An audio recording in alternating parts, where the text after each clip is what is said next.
I have a roommate. He doesn't pay rent. He doesn't help with the chores. And he's kind of a show-off. The weirdest part, here's me. Well, a version of me. Let's call him Cool Me. He's my shadow. But somehow he's got better lighting. It all starts with the small things, like making coffee.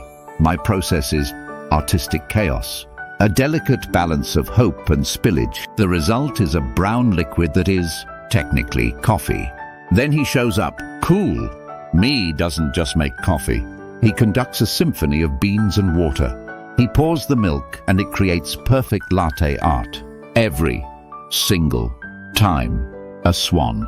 A dragon. The entire geopolitical map of 18th century Europe. His coffee doesn't just wake you up. It probably solves minor international disputes. And he just stands there smugly sipping it. While I'm still trying to wipe coffee grounds off the ceiling, it happens all the time. Getting dressed. I try on 7 different shirts, end up looking like I got into a fight with a laundry basket, and lost. Cool Me just throws on the first thing he sees, and immediately looks like he's on the cover of a magazine. A magazine called Seriously, How Do You Do That? It's like he lives life with a cheat code, and I'm still trying to figure out the controls. At first it was funny, a little weird quirk of my brain. My own personal, impossibly perfect ghost. But then, he started showing up to more important things. He wasn't just my shadow anymore. He was a critic, and he had a front row seat to my entire life. It was starting to get exhausting. The real trouble started at work. I had a big presentation to prepare, a really important one. The kind where you practice your confident smile in the mirror, and it just looks like you're in pain. I sat down to work, opened a new slide, titled it, Important Stuff. And then, nothing.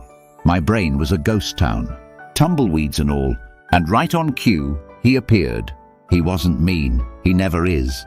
That's the worst part. He was just better. In my mind, I could see his version of the presentation. It was a TED Talk. It had seamless transitions, witty jokes, a moving anecdote that made everyone cry a single respectful tear. At the end, he got a standing ovation, and probably cured a rare disease with his final slide. Meanwhile, I was still trying to figure out how to vertically align text. The gap between his version and my reality was so huge. I couldn't even start. I just sat there, frozen, paralyzed by a presentation that hadn't even happened yet. It was the same at social events. My friend dragged me to a party. I spent 20 minutes trying to figure out what to do with my hands. Do I put them in my pocket? Do I hold my drink with 2 hands like it's a sacred artifact? I ended up just doing a weird, continuous hand-wringing motion. I probably looked like a supervillain planning world domination, but a very nervous one. And where was Cool Me? Oh, he was holding court in the center of the room, of course. He was telling the perfect story. His laugh was musical. His posture was impeccable. He wasn't worrying about his hands. His hands were probably signing peace treaties or sculpting miniature elephants out of cheese cubes. I felt invisible, like I was a bad cover version of my own song. He was stealing my life, and I was letting him.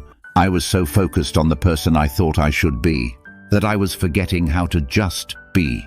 It all came to a head last week, my best friend's birthday. I had one job, a simple job: bring the cake. I decided, no, I'm not just going to bring a cake.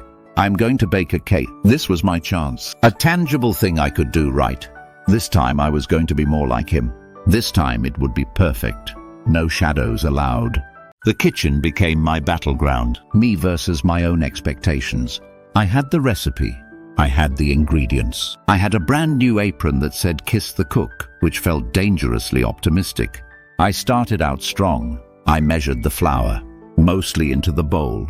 I cracked the eggs, only got a little bit of shell in there. That's just extra calcium, right? I was mixing. I was humming. I was feeling competent. I glanced over my shoulder. No sign of him. For the first time in a long time, it was just me. And then, it happened. The final crucial step, moving the finished, beautifully frosted cake from the counter to the cake box.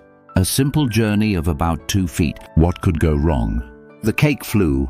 It was actually quite majestic, a beautiful chocolatey arc through the air. a soaring monument to my own clumsiness. It landed, face down, on the floor, splat. Splat. I just lay there, covered in a thin film of buttercream and failure, and I waited. I waited for him to show up, to stand over me, shake his head, and then effortlessly reverse time to save the cake, or at least clean up the mess with a single graceful swipe. But he didn't.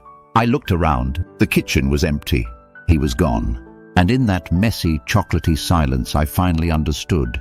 Cool me was a ghost powered by pressure. He was born from the fear of not being good enough.